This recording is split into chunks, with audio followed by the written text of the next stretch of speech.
Okay, Assalamualaikum saya. Ini saya nak bahas soalan ni.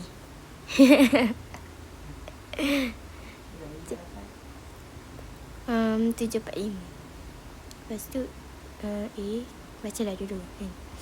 Memudahkan ungkapan jawab berikut. So kalau so formula sikit lah. Kalau darab kita kena tambah. Kalau bahagi kita kena tolak. So ni semua dia punya ni dah sama, 7 semua. So ni senang je, ni 2 markah je kan. So ni 7 2n. Jadi ni darab kan, darab jadi tambah. Sekejap. Buruk lah. 2n jadi dia tambah m. Lepas tu ni kan bahagi kan, bagi n kan. So bahagi tadi kita kata tolak. So tolak n.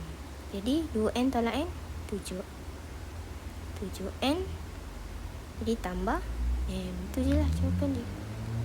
Okay, lepas tu soalan B pula yang log ni. Okay. Ya Allah, kenapa? Okay. Yang B pula dia, kita tengok lah dia punya ni, kita boleh pecahkan. Okay. So kalau bahagi dia akan jadi tolak. Lepas tu kalau tu kita kena pecahkan log 48, log 4B, log 4C macam tu. So jadi log 48 tambah log 4B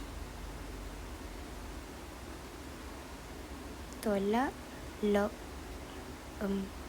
4C. Lepas tu yang kat sini pun kita boleh pecahkan.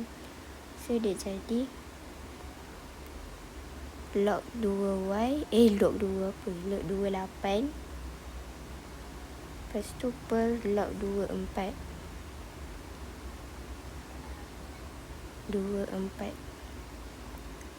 Lepas tu tambah log 2, kenapa aku? Yelah 2 kuasa 2, 4 kan? Betul. Log 2 B per log 2 4. Lepas tu tolak log 2 C bahagi log 2 4. Okay, lepas tu ni yang ni boleh tekan kalkulator. Yang mana lagi sebab yang ni semua dah sama kan, dia punya bawah ni. So kita per macam ni. Ni tekan je kalkulator yang bawah ni semua. So kita dapat yang kat sini ni 2. Ni saya dah tekan ni 3. Okay, lepas tu yang ni kita tengok kat soalan balik. Log 2B dengan log 2C. Tengok. Dia dah bagi dah log 2B ni adalah X. So kita tulis lah log 2B ialah X. Tambah X. Lepas tu log 2C ialah Y. So tambah X tolak Y. So itu saja. Bye. Ni je dapat dah 3, 2, 5 markah.